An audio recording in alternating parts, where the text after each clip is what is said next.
good day mga ka-Rick Squad. So, ganap pa pala yun ng February 14. Ngayon ko lang na-edit. So, ayan guys, panoorin nyo na lang po. Maglalatag po pala tayo dyan sa labas na aming simbahan. Kasi yung simbahan namin guys is tabi lang ng kalsada. So, daanan siya ng mga estudyante. So, ayan, tinulungan na rin po pala ako dyan ni Papa mag-ayos. And tada, o diba? Madilim pa nga lang ay nakapag-display na ako. May mga dumadaan na nga rin po diyang estudyante and ayan, napabili na si Ayo. Dito na rin po pala ako naglatag kasi mamayang alas 6 ng umaga ay may morning prayer kami sa church.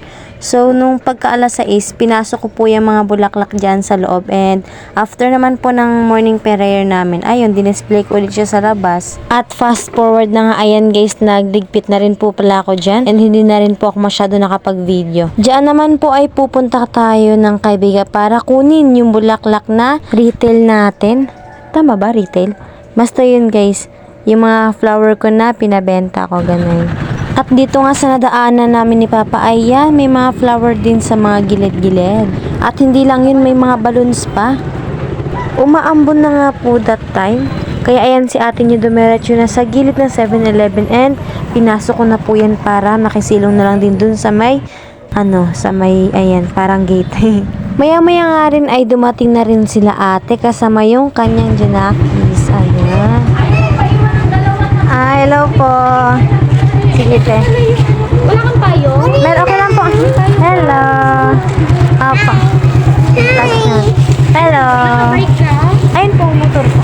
At ayan, shoutout kay Ate Rodalyn and sa kanya mga Jonakis. So ayan, ang bait dyan ni Ate Rodalyn kasi hinatira niya pa ako ng payong. Pero sabi ko, okay na yun. Kahit wag na kasi nakamotor naman kami ni Papa. Ayan, thank you po ulit and God bless. So fast forward, ayan guys, dahil Friday po ngayon may prayer meeting po kami dito sa church. And shoutout din dyan kay Kaisin. At fast forward, ayan, tapos na nga po ang gawain and bumaba na po kami.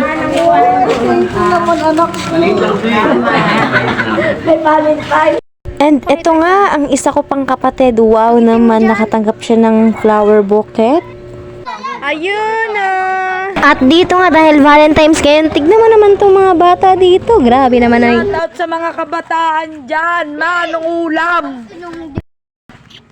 Alam ko na sasabihin ko, pag lumabas ako, alam ko bakit? Babili nga po sito na red. Wala nang red, green na lang. Hindi pwede yan. Ayaw ko nung uminom niyan. Oh, tignan mo, di ba? Ang gagaling. And ito naman, grabe naman talaga yan. Ay. At ito naman, so na tayo dyan, magbibilang na tayo kung ilang bulaklak yung nabili. At ayun na nga, na-compute ko na at umabot tayo ng 4 digit. Thanks God, and ayun, so sulit yung pagpupuyat at paso abang gumagawa.